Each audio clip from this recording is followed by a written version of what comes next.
예, 오늘은 십자가 지실 때 가장 중요한 사건, 여러 가지 일들이 일어났습니다. 예, 하나님을, 예수님을 믿는 많은 사람들이 왜 예수님이 사랑받는 아버지의 아들이 십자가를 지셔야만 했던가를 매일매일 깊이 묵상하고 생각하는 사람은 얼마나 많이 있을까? 여러분은 왜 예수님이 십자가를 지셨다고 생각합니까? 은별이는 어떻게 생각해요?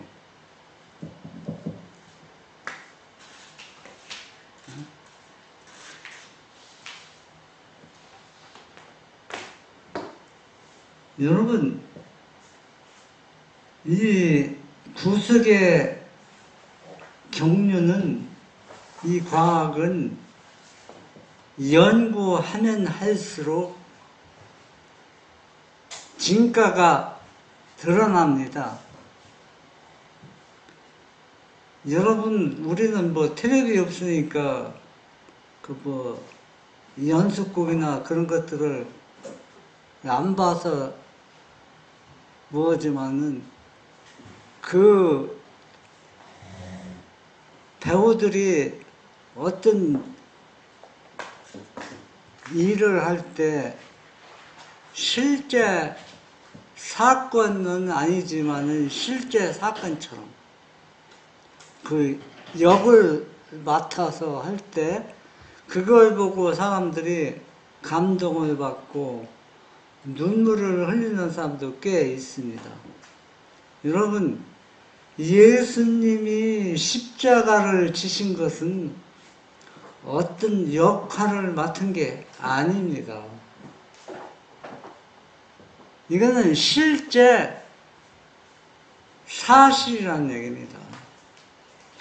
여러분, 예수님이 십자가를 지실 때 얼마나 많은 사람들이 감동을 받아서 예수님을 믿었을까요? 이 십자가는 만물을 주관하시는 여호와 하나님의 분노와 또 얼마나 죄를 미워하는지 그걸 십자가를 통해서 드러나는 겁니다. 여러분, 예수님이 우리의 십자가를 지신 것은 우리를 죄에서 구원하시기 위해 지셨다고 우리가 생각하는데 그거는 한 부분이고 일부분입니다. 여러분, 예수님이 십자가를 지실 때 아들을 이 땅에 보내신 아버지 하나님의 분노와 모든 것을 예수님이 다 직접 그 몸으로 받아야 됐습니다. 아버지 하나님은 아들 예수를 사랑하지만 아들 속에 모든 인류의 죄가 담겨져 있는 그 죄를 증오하고 미워하고 분노하는 아버지의 모습을 예수님은 알고 있습니다. 이 죄를 얼마나 저주하고 분노하고 미워하는지 그 예수님이 그 몸으로 그것을 다 받아서 감당해야 합니다. 그러면 우리가 십자가의 사건은 구속의 경륜의 진리의 핵심이며 이 십자가를 통해서 모든 것들이 밝혀지고 이 십자가를 통해서 사랑이 무엇인지 다 알게 되는 것입니다. 마태복음 27장 32절 나가다가 시몬이란 구레네 사람을 만남에 그에게 예수의 십자가를 억지로 쥐어 가게 하였더라. 네. 여러분, 이 예수님이 지신 십자가의 무게가 예수님은 감당할 수가 없었습니다.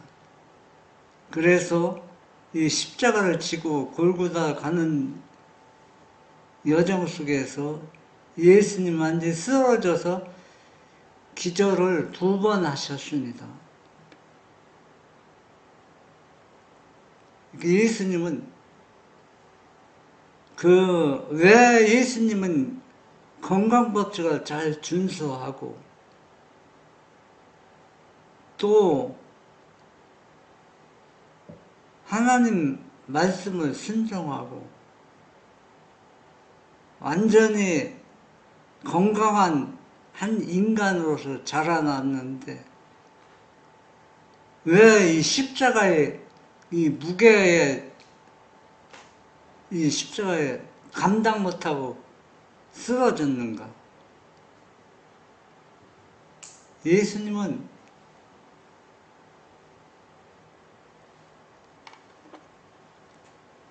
타락한 인성, 본성을 취했습니다. 그래서 타락한 본성은 육체가 약할 수밖에 없어요. 그래서 예수님도 한 인간으로 이 땅에 오셨기 때문에 한 인간으로서 죄와 싸워서 이기는 모습을 우리에게 모범을 보여주기 위해서 이 땅에 오셨습니다. 그래서 예수님의 몸은 이 십자가의 무게를 감당하기에 너무 힘겹기 때문에 쓰러져서 절대 버린 사실을 우리가 성경을 통해서 볼 수가 있습니다. 그래서 예루살렘으로 그 유월절 행사에 참여하기 위해서 예루살렘으로 가는 이방인 구레네 시몬이라는 사람을 만나서 그에게 예수님의 십자가를 여기에 보면은 억지로 지어 가게 하였다고 했는데 그 배경을 우리가 자세히 보면 이 시몬이 자원해서 십자가를 지었다고 했습니다.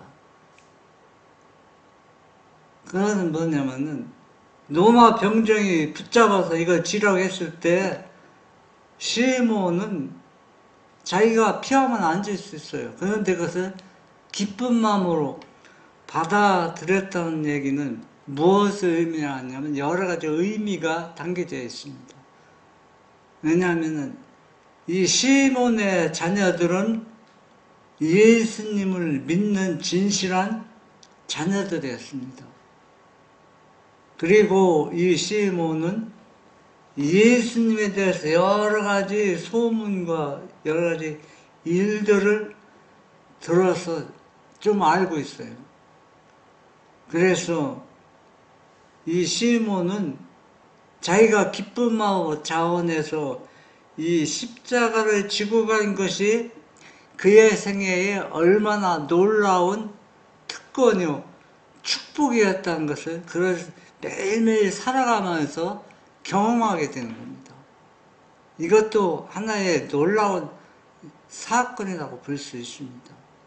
이 당시 이 십자가를 지고 간다는 얘기는 가장 흉악한 죄인만이 나무로 만든 십자가를 지고 가는 그 문화의 모습인데 그 당시 그 나라의 모습인데 시몬은 그런 거 개의치 않았습니다.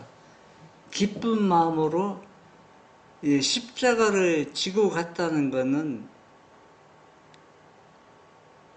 본인에게도 기쁨이고 또 그 가족이 다 뭘 얻는 영생을 얻는 놀라운 특권을 누리게 되었다는 얘기입니다. 히브리서 4장 19절 보면 우리에게 있는 대제사장은 우리의 연약함을 동정하지 못하신 이가 아니요 모든 일에 우리와 똑같이 시험을 받으시니로되 죄는 없으시니라. 우리가 이렇게 예수님이 우리의 인간의 모든 죄를 지시고 대성물이 되시고 십자가로 죄와 싸워서 완전히 이기셨습니다. 그래서 이제는 하늘의 지성소에서 우리를 위해서 중보하고 계시는데 우리가 이 생활이 연결이 돼야 돼요. 그렇죠?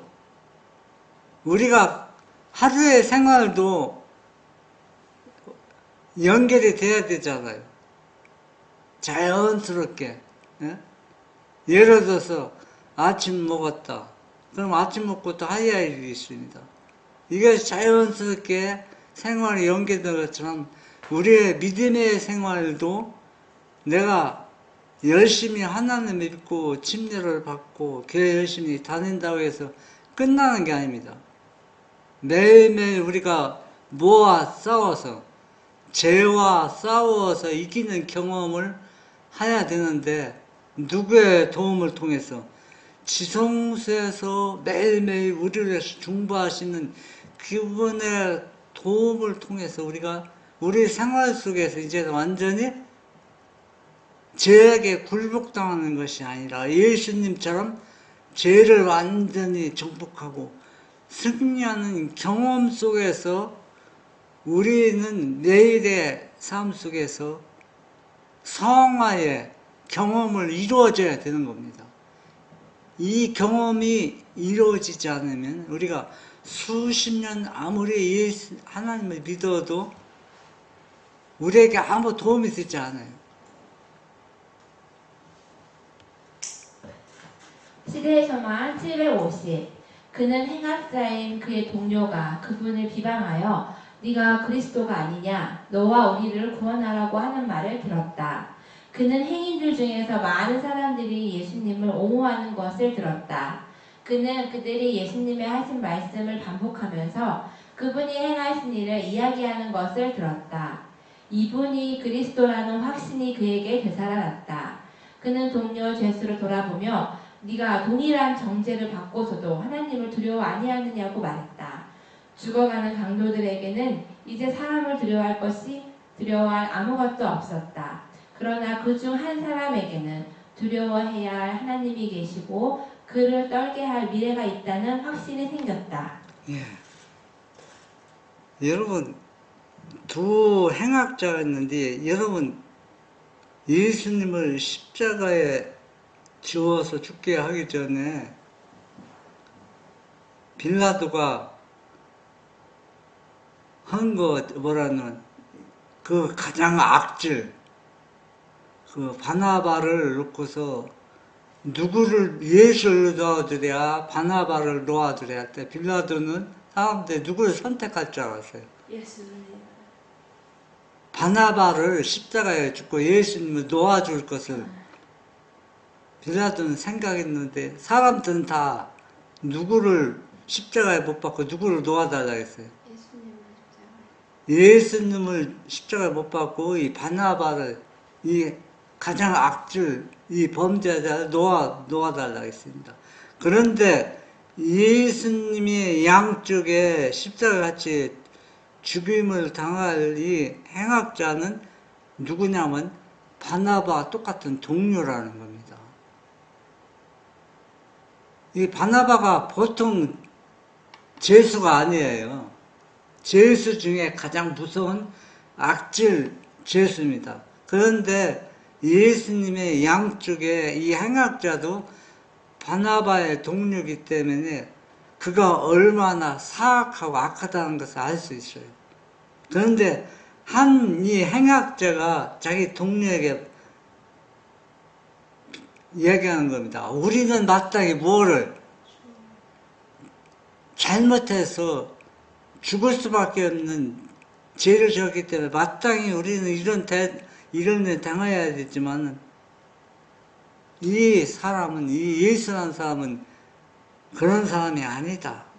그래서 많은 사람들이 예수를 십자가에 못 박을 때 일어난 모습들을 두 행악자가 자세히 살펴보고 있어요. 그래서 예수님을 불쌍히 여겨서 눈물을 흘리는 사람도 보았고 또 손가락질하며 삿대를 들으면서 십자가에 못 박으라고 소리치는 사람도 있었고 여러 사람들이 있었는데 그런데 한 행악자는 예수님을 조소하고 조롱하고 있는데 한 행악자는 마음에 완전히 변화가 일어났어요. 어떤 변화가 일어났습니까? 이 사람이 온 이스라엘을 구원할 예수라는 사람이 맞는 것 같다. 그런데 이 사람은 그렇게 정죄를 받고도 하나 원망 없이 십자가를 지는 모습, 그것도 예수님이 전에 잡혀서 죄수로 끌려오기 전에 예수님이 행하신 일, 놀라운 이적들을 이 한 행악자는 기억하는 겁니다. 그래서 이제는 두려울 게 없어요. 왜? 이 사람은 곧 누구처럼 같이 죽을 사람입니다. 그런데 이 사람의 마음속에 무엇이 어떤 생각이 떠오르냐면은 하나님이 분명히 계시다는 것. 그리고 또 우리는 한번 죽어서 끝나는 것이 아니라 미래가 분명히 있다는 확신이 생길 때 이 사람은 두려워 떨게 되었다는 얘기입니다. 마태복음 27장 38절. 이때에 예수와 함께 강도들이 십자가에 못 박히니 하나는 우편에 하나는 좌편에 있더라. 이 강도들은 누구의 동료라? 바나바 같은 악질 두 강도입니다. 그런데 한 강도가 지금 마음의 변화가 일어나고 있습니다. 그래서 한 강도는 계속 예수님을 비웃고 조롱하고 있습니다. 시대의 소망 750. 이제 의문은 없어지고 의심도 비난도 없어졌다. 자기 죄로 인하여 정죄를 받을 때에 이 강도는 아무런 소망도 없이 절망에 빠졌으나 지금은 이상하게도 부드러운 생각들이 떠올랐다. 그는 예수께서 어떻게 병자를 고치셨고 또 어떻게 죄를 용서하셨는지에 대하여 들었던 것들을 모두 마음속에 회상해 보았다. 그는 예수님을 믿고 따라온 사람들이 울면서 하는 말을 들었다. 성령은 그의 마음을 비추셔서 차츰차츰 확신의 고리가 연결되었다. 상처를 입으시고 조롱을 당하시고 십자가에 달리신 예수님에게서 그는 세상 죄를 지고 가는 하나님의 어린 양을 발견했다. 희망 없이 죽어가던 영혼이 죽어가시는 구주께 자신을 맡길 때에 그의 목소리에는 고민과 희망이 뒤섞이게 되었다. 당신의 나라에 임하실 때 나를 생각하옵소서라고 그는 부르짖는다. 예, 우리가 여기에서 주목해 볼 일이 있습니다. 이 희망이 없이 죽어가던 한 강도가 예수님을 통해서 희망을 찾았는데 예수님은 그렇게 죽어가는 것이 아니라 세상 죄를 지고 가는 하나님의 어린 양으로 바라보게 되었다는 얘기입니다. 여러분, 이 세상 죄를 지고 가는 하나님의 어린 양을 그 마음속에 그 진리를 이해하고 깨닫고 받아들인 사람은 예수님을 절대로 십자가에 못 박을 수가 없어요. 못 박으라고 외칠 수도 없어요. 왜 그렇습니까? 그게 온전히 우리가 믿어야 할 진리이고 예수님이 내 죄 때문에 양처럼 죽는다는 사실을 자기가 받아들일 때 어떻게 예수님을 손가락질하고 조롱하고 핍박할 수가 있습니까? 예수님을 조롱하고 핍박하고 한 사람들은 다 예수님을 안 믿는 사람들이 아니라 예수님을 진실이 믿는 사람들이 그랬다는 겁니다.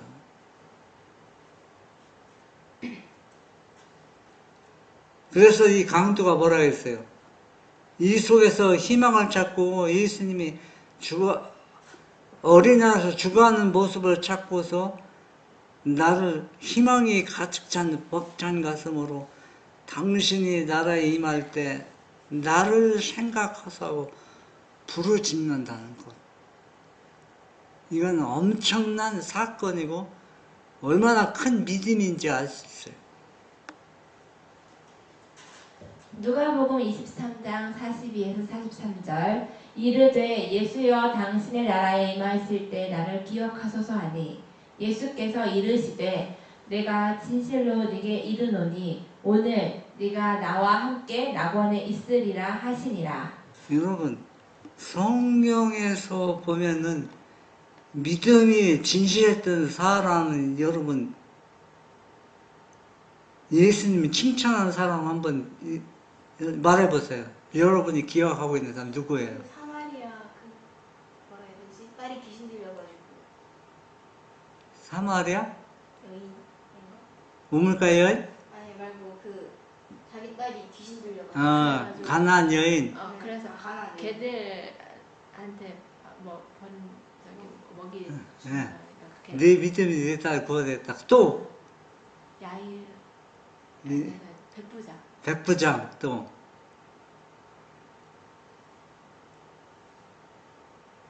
마리아. 나다나엘도 그랬죠. 마리아.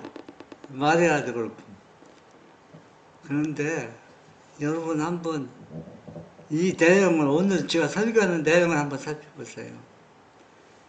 예수께서 이르시되 내가 진실로 네게 이르노니 오늘 네가 나와 함께 낙원에 있으리라고 말해준 사람은 아무도 없어요. 그 사람들은 칭찬했어요. 삭개오. 어? 삭개오. 아. 오늘 너와 내 집이 구원을 얻으리라. 그런데 이 강도가 한 얘기는 완전히 큰 소리로 울려 퍼질 정도로 그 주위에 있는 모든 사람이 들을 정도였었습니다. 이 사건이 얼마나 큰 사건인지 우리가 이제 알 수가 있어요. 스테이션만 750에서 751. 그러나 그분은 우리는 이 사람이 이스라엘을 구속할 자라고 바란노라는 비통한 말밖에는 듣지 못했다. 죽어가는 강도에게서 믿음과 사랑의 말을 들으셨을 때에 구주께서는 얼마나 고맙게 여기셨을까. 유대인의 지도자들이 그분을 부인하고 그분의 제자들까지도 그분의 신성을 의심하였으나 영원의 벼랑 가장자리에 선 불쌍한 강도는 예수님을 주님이라 불렀다. 예. 여러분, 이 강도가 얼마나 대단한 믿음을 소유하고 있는지 우리가 여기서 이걸 성경을 말씀을 통해서 알아야 됩니다. 많은 사람들이 자기의 믿음의 고백을 해서 예수님한테 직접 칭찬을 받았지만은 이 강도와 같은 그렇게 좀 대재범은 차이가 좀 있어요. 이 강도는 비통한 심정으로 이스라엘을 구원할 자라고 외치면서 비록 이 예수가 자기와 같이 십자가 죽어가고 있지만 절대로 포기하지 않았습니다. 여러분, 한때 믿음이 있어서 칭찬을 받던 많은 사람들이 불리한 입장에 놓이고 자기 생명이 위태로움을 느낄 때, 환경이 바뀔 때 예수님을 배반하고 예수님을 떠나는 게 그 역사에서 계속 반복되고 있습니다. 그런데 이 강도는 예수님이 가장 위험하고 가장 불리한 입장에 처해 있을 때 예수님을 부인하고 비방한 것이 아니라 주님이라고, 즉 세상 죄를 지고 하는 하나님의 어린이라고 외쳤다는 얘기입니다. 예수께서 이적을 행하시고 죽은 자를 무덤에서 일으켰을 때에는 많은 사람이 서슴지 않고 그분을 주님이라고 불렀다. 그러나 그분이 십자가에 달려 죽어갔을 때에는 제11시에 구원함을 받은 회개한 강도 외에는 어느 한 사람도 예수님을 주님으로 인정하지 않았다. 예. 그렇게 믿음이 좋던 사람들도 이 강도처럼 끝까지 예수님을 주님이라고, 또 세상죄를 지고 가는 하나님의 어린 양이라고 끝까지 믿음을 소유한 사람은 이 사람 딱 한 사람이에요. 여기 분명히 있잖아. 11시에 무언상 구원받 주님이라고 고백하고 그 자기의 믿음을 지킨 사람은 이 강도 한 사람뿐이라는 얘기입니다. 곁에 서 있던 자들은 그 강도가 예수님을 주님이라고 부르는 말을 들었다. 회개한 사람의 음성은 그들의 주목을 끌었다. 십자가 밑에서 그리스도의 옷 때문에 실랑이를 벌이며 그분의 속옷을 제비 뽑던 자들도 그 일을 멈추고 그의 말을 들었다. 그들의 성난 음성은 조용해졌다. 그들은 숨을 죽이고 그리스도를 쳐다보며 죽어가는 그분의 입술에서 나오는 대답을 기다리고 있었다. 예. 이게 바로 하나님의 영의 역사입니다. 그 모든 주위에서 이 강도가 신앙 고백하고 예수님을 받아들이는 주님이라고 하는 공식적으로 선언하는 것들이 모든 사람이 다 듣고 볼 수 있는, 그러니까 이 사건이 얼마나 큰 사건인지 우리가 알 수가 있어요. 만약에 이 강도가 주님이라고 부르는 이 사건이 없었다면은 예수님이 십자가는, 한번 생각해 보세요. 십자가 지실 때 11시에 회개한 이 강도에는 아무도 예수님을 주님이라고 받아들인 사람이 없었다고 했잖아요.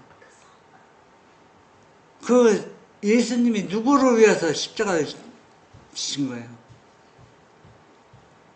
우리 죄인들, 나를 위해서 십자가를 지셨는데 그 많은 예수님을, 하나님을 믿는 사람이 예수님을 배반하고 거절하고 한 사람도 없었다는데 오직 유독 누구만, 이 강도 한 사람만은 주님이라고 받아들였다는 것. 이 강도가 없었다면 예수님의 십자가는 어땠을까요? 한번 상상해 보세요.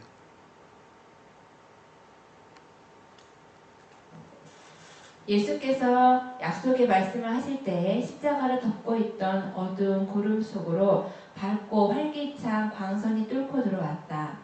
회개한 강도에게는 하나님께서 받으셨다는 확신으로 완전한 평화가 이르러 왔다. 굴욕을 당하시던 그리스도께서 영광을 받으셨다. 다른 모든 사람의 눈에 정복을 당하신 자처럼 보이던 그분은 정복자이셨다. 그분은 죄를 짊어지시는 분으로 인정되셨다. 예. 여러분, 이게 보통 사건이 아니죠. 네. 예? 만약에 이 강도가 없었다면은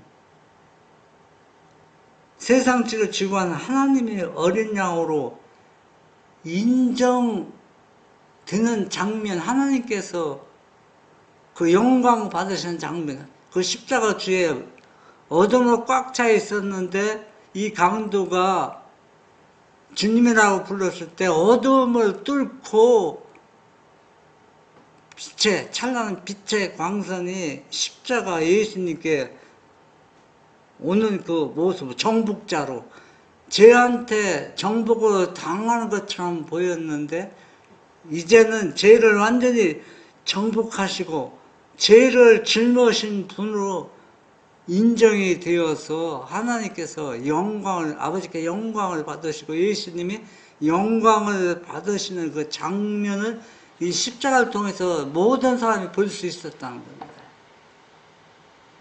그래서 이 강도의 자기 자신의 이 예수님을 주님이라고, 하나님의 세상지를 지구하는 하나님의 어린 양이라고 고백할 때 이 일이야말로 얼마나 엄청난 사건이라는 것을 우리가 볼 수 있는데 우리는 너무 이것들을 소홀히 생각하고 있어요. 그러면 이 일이 완전히 끝나는 것이 아니라 앞으로 우리가 당해야 할 일이에요.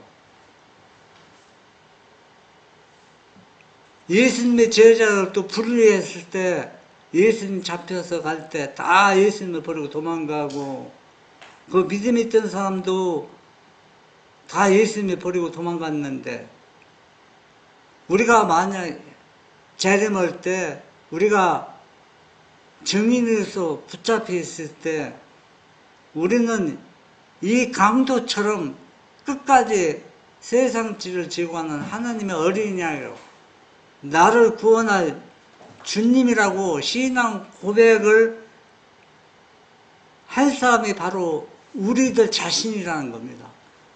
이 강도처럼 우리도 이런 일을 앞으로 당할 수 있다는 얘기입니다.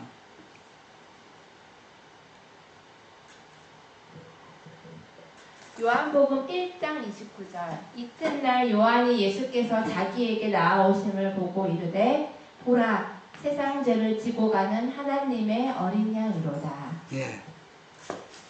예수님께서 내 죄를 가져가시는 하나님의 어린 양으로 믿음으로 받아들이는 신실한 믿음의 생활을 하는 사람들은 이 강도처럼 모든 게 변화될 수밖에 없어요. 달라질 수밖에 없어요. 왜? 내 죄는 누가 다 가져갔습니까? 예수님이 가져갔기 때문에 내게 이루느니 오늘 네가 나와 있으라는 얘기는 내가 나와 함께 영생의 구원의 보장을 확실히 받았다는 얘기입니다.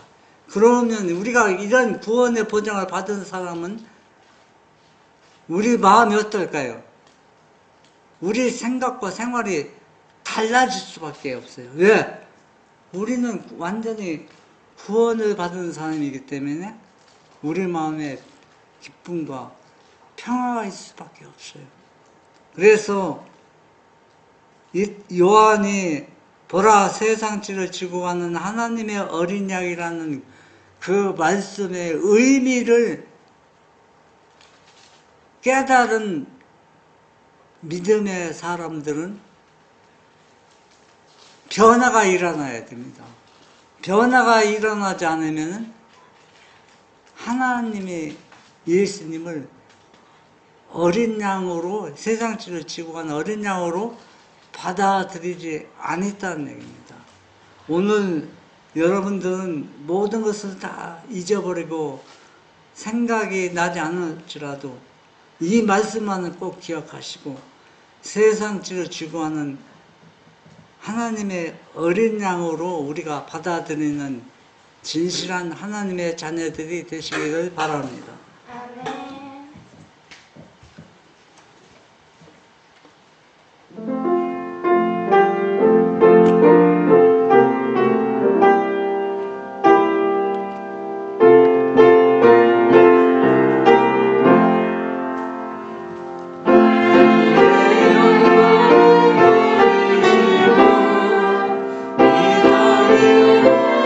주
하늘에 계신 우리 아버지, 오신 오늘 우리에게 주신 말씀을 더 깊이 이해하고 깨달아 주관하는 행악자가 세상 지으시고 하는 하나님의 어린 양을 믿음으로 받아들인 그 놀라운 사건을 우리의 매일 삶 속에서 우리도 우리의 지으시고 하는 어린 양 예수님을 믿음으로 받아들여서 우리의 생애가 우리 생활과 변화되고 예수님의 성품을 완전히 우리가 예수님을 닮아가는 그러한 삶으로 꼴지어지도록 인도하여 주시옵소서.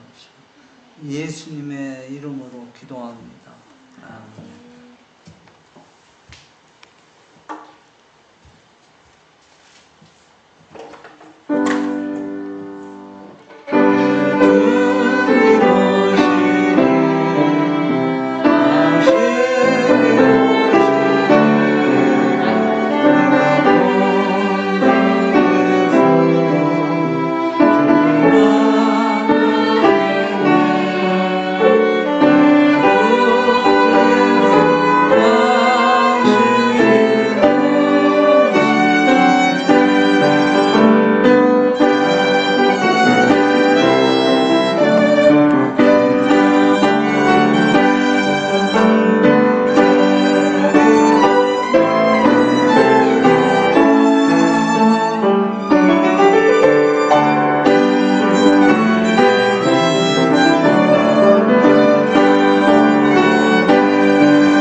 오후에도 기쁘고 즐거운 안식일이 되시기 바랍니다.